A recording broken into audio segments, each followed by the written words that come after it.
Scary Farm. Like I said, I wrote this big old book, so I'm not going to ramble on forever about it. It's going to be rapid fire to help make sure we're all up to speed and help you understand and appreciate even more the wonderful surprises we have in store for you this season. And by the way, if you've seen these presentations in the past, that's awesome.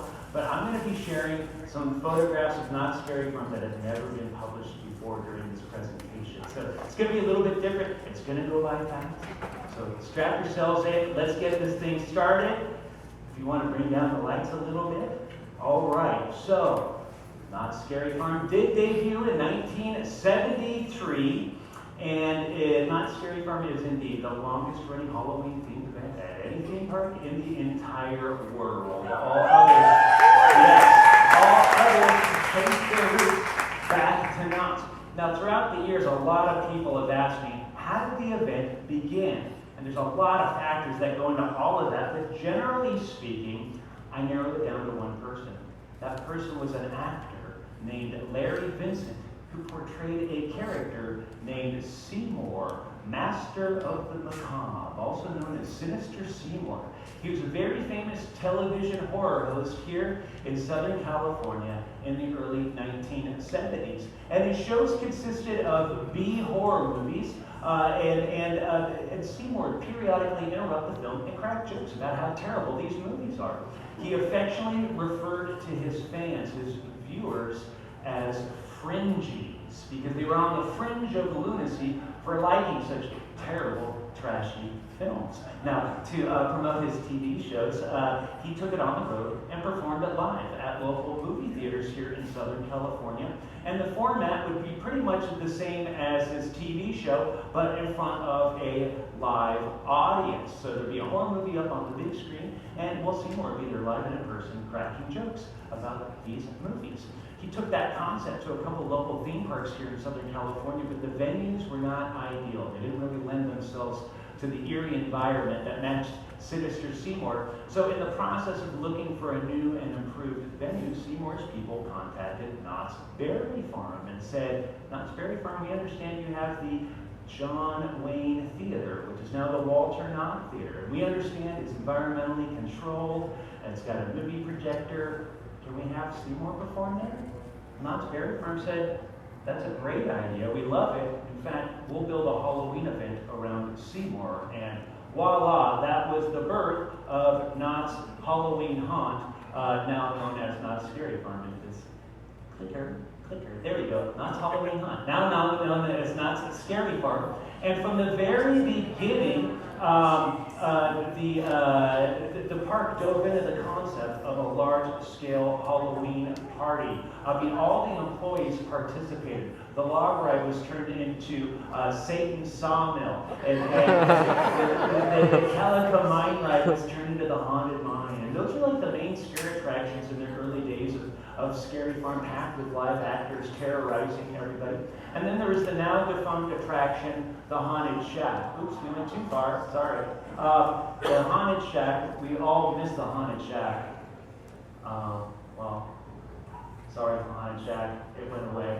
But they had live actors, as well as Ghost Town had the very first Scary Zone monsters and on the planet. And they were the Wild West stunt show personnel dressed as monsters and to roam the streets. And in the early days, they had all kinds of sideshows and entertainment, and carnival illusions and magicians. They repurposed the stunt shows, and they had live bands and dancing, all kinds of live entertainment. Every single store and employee participated and dressed up, from food services. Let's see if we can get some photos of these. There we go. Here we go. Food services to merchandise to ticketing to ride operators. Everybody participated and dressed up. And in addition to that, the buildings outside of Ghost Town, those were turned into the startling pecans, with eerie lighting and sound effects and masks on the mannequins. And outside of those buildings, the park decoration was just wonderful. The Ghost Town became shrouded in scare cloth and more eerie lighting and sound effects. Oh, can you hit the next slide for me manually? We may have to do it that way because I think the battery can be out here. But anyways, ghost town was shrouded in fog and all that, Knott went all in. By 1977, they introduced the first maze built solely for Knott's Scary Farm, named the 10 Chilling Chambers. And the Chilling Chambers for short. And so that maze that we used gathered for the event, because every single Knott's Scary Farm maze that came after can trace its roots back to the Chilling Chambers. And after Seymour hosted the first two haunts, other celebrity hosts got involved. People like Will and Dad. And Weird Al Yankovic, and the longest running host in Knott's Scary Farm's history, Elvira. We love Elvira. Well, by the 1980s, the event grew with more monsters and things like sliders in the ghost town scare zone, and the monster looks were becoming more advanced and identifiable as Knott's Scary Farm monsters. And by the late 1980s, well, the event grew with more and more mazes, and that was to accommodate the massive swarms of crowds attending Knott's Scary Farm. These mazes had more identity with their names and early forms of storytelling, but that paved the way to the powerhouse mazes of the 1990s. Legendary classics like Lair the Vampire, go ahead and hit the next slide, Dominion of the Dead, Nightmares, Industrial Evil, so many legendary mazes that really kind of established the high quality and maze design we see today at the event. And in time, other scare zones were added aside from Ghost Town, like the Gauntlet, Swamp, Carnival, Silver Bullet Mine Town, others like Necropolis. So all of a sudden, the event was covering the entire park to make way for groundbreaking mazes like the Carnival of Carnivorous Clowns in 3D. Go ahead and hit the next slide there. As well as classics like the Asylum, the 13 Acts Murder Manor, Doll Factory, Trick or Treat, and so many more that raised the production value of these different mazes. And soon, interactivity would be added with attractions like Trapped and the Skeleton Key Rooms, and those led to Infected and Bloodline, where the guests became active participants within the attractions. And throughout the years, the show productions grew from The Hanging to Puppet Up to Zamora and Dr. Cleaver to The Misfit of Magic, Ed Alonzo, who performed on the same stage. It's so awesome. Eventually, theatricality would be added with attractions like Paranormal Incorporated. Go ahead and hit the next one there. As well as The Hollow, Forsaken Lake, Origins, The Grimoire, and that, my dear friends, the Birdcage, in a nutshell, brings us up to date. Wow, I told you it's going to go like that. Obviously, that's just scratching the surface. Thousands and thousands of factors go into making Knott's Scary Farm what it is today, but that's a general summary. So now that we're up to date, let's talk about some of the announcements. I'm going to talk about a couple of the attractions I've worked on and some of the inspiration and how they tie back to the event's history. So first up is Cinema Slasher. Are we excited for Cinema Slasher? So, the inspiration behind Cinema Slasher is pretty straight ahead.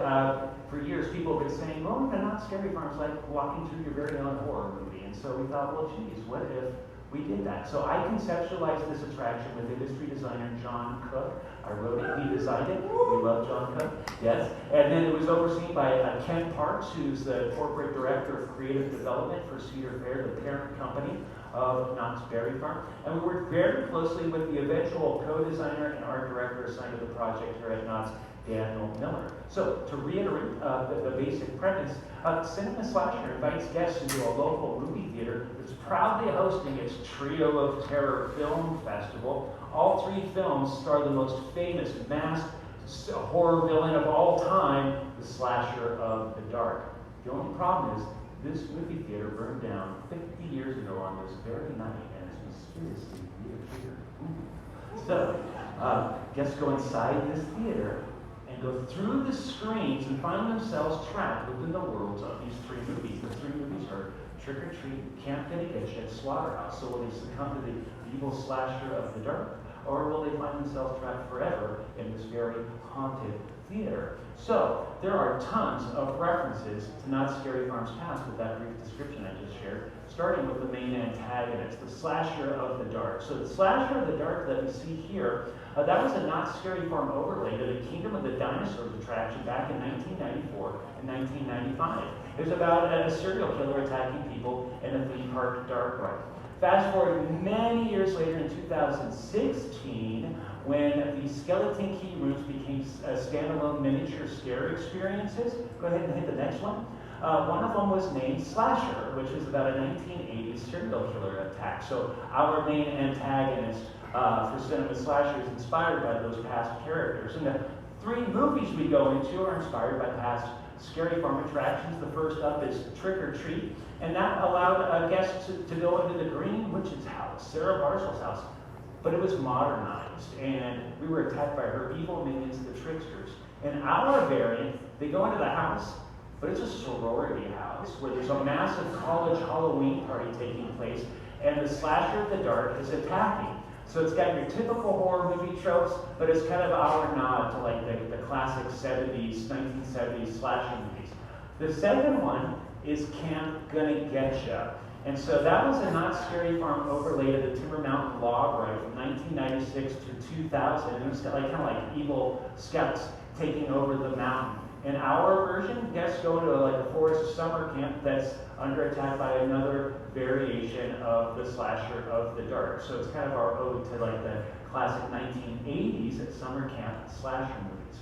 Now, the last one, Slaughterhouse. Well, the first time Slaughterhouse appeared as a Not Scary Farm maze was way back in 1987 in the Fairy Tales Playhouse over in Camp Snoopy. It was kind of like a Bloody Butcher type of thing. And many years later, also in Camp Snoopy, another version of Slaughterhouse came around that ultimately became Uncle Willie's Barbecue Slaughterhouse.